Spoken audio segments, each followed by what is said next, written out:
All right, let me quickly go across to Mr. Deepak Amin, spokesperson of the Congress party, who is in fact with us. Mr. Amin, isn't it shocking to hear something like this?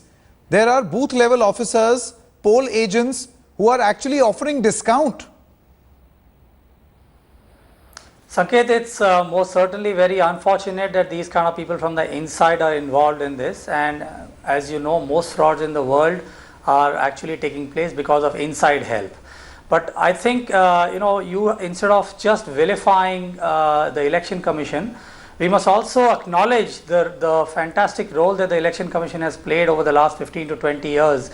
If you notice that now in the current electoral list, almost 100% photo IDs have been there, and even in the sting operation that you showed, the gentleman who was involved in this so-called operations insisted on a photograph. So the Election Commission has placed certain Mr. Amin, what are you saying? One minute, Sanket. No, Mr. Amin, what are you saying? Because he insisted he wants a photograph, so it's okay. No, just a minute, Sanket. Deepak Sharma over here just showcased how easy it is to fudge these documents with photographs. Allow me to finish. I'm just saying that the Election Commission is taking steps as much as possible.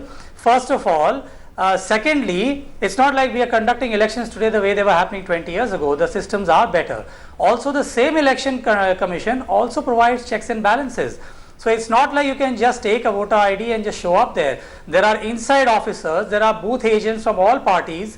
The ink and the photo ID is just one of them. So in order to actually go and cast your vote, you will need other booth agents over there and the booth officers inside the booth to also be part of this thing. So it's not as easy as you're making it out to be, but what you are exposing is welcome, and these kind of Mr. Amin, if those very same booth agents collude. Yeah, but the parties have their own booth agents in there too. The BJP has them, the Congress has them, and the other parties have their booth point. agents. Deepak Sharma over here. Deepak, the point that you were making. Let me clarify to Mr. Amin. Mr. Amin, you are talking of a photograph.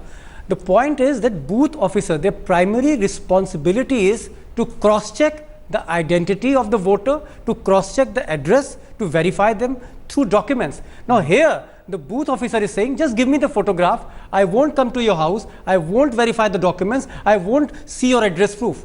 Now this is something which is a very serious, a serious lacuna in the entire process. Absolutely. This is how the bogus votes are made. Absolutely, you are absolutely right. That is why I said you are absolutely right. But I am also saying that at the same time, political parties are also allowed to place one booth agent in every booth, and I think they should also, at least I know we in the Congress party, take that responsibility very seriously. No, you're mistaken. You're mistaken, Mr. Amin. We are not talking of booth agents or election agents. We are talking of booth level officers. We are talking of returning officers. We are talking of government officials who make the votes. I understand, and I'm saying that they should be brought to book. But I'm also saying that at the same time, a booth agent of a political party can challenge any voter who says, I don't believe you and your identity, prove it. Okay. Let me quickly get in Professor Trilochan Shastri. Is the founder and trustee of the Association for Democratic Reforms, ADR. He joins us from Bangalore. Now, Professor Shastri, you have heard exactly what is happening in the Delhi NCR region. Are you aware, because you are so closely associated with the ADR, are you aware of these incidents? And I'm sure, we have seen reports in the past also of the similar incidents happening all over the country.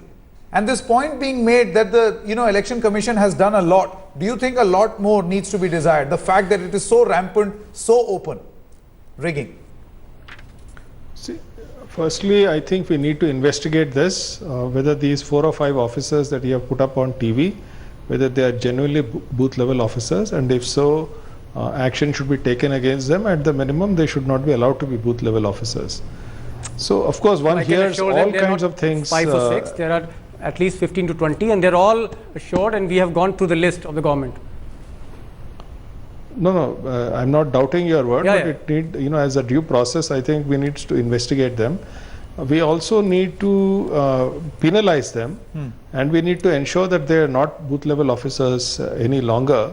And apart from this issue that you're talking about, one of course hears of all kinds of malpractices, not only double or triple voting, use of black money and all sorts of other practices that are going on in the Now, I would not go to the extent of blaming the Election Commission, because I think the Election Commission, from whatever our knowledge and experience goes, has been trying and is continuing to do the very best.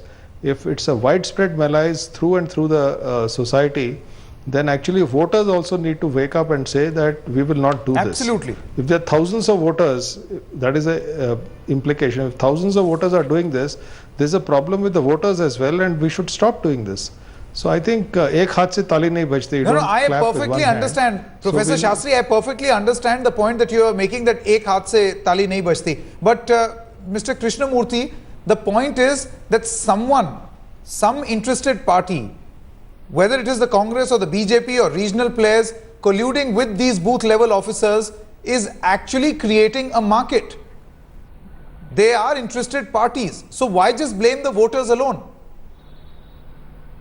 Well, who blamed the voters? I think you are totally wrong in your conclusion that we are blaming the voters. Who blamed the voters?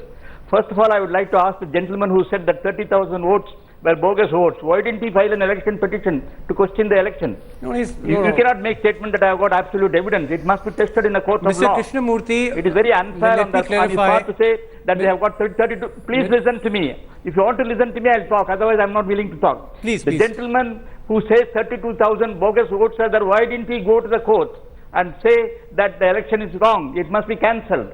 He cannot sit in his room and say that they are all bogus votes. His evidence must be tested in a court of law. Second question, I do agree with Mr. Shastri and Mr. Amin. There may be some black sheep, there is no doubt about that. We have to examine, we have to take action against them. But the point is, you are making a sweeping statement that the whole election process is in doubt. It is very unfair, and it is not going to increase the confidence of the people in the election system. You must verify, take action against all the culprits. There is no compromise on that. Mr. Krishnamurthy, we are running out of time in this segment. We'll come back with... Let me clarify one thing. Mr. Krishnamurthy, you were referring to the bogus vote, 32,000.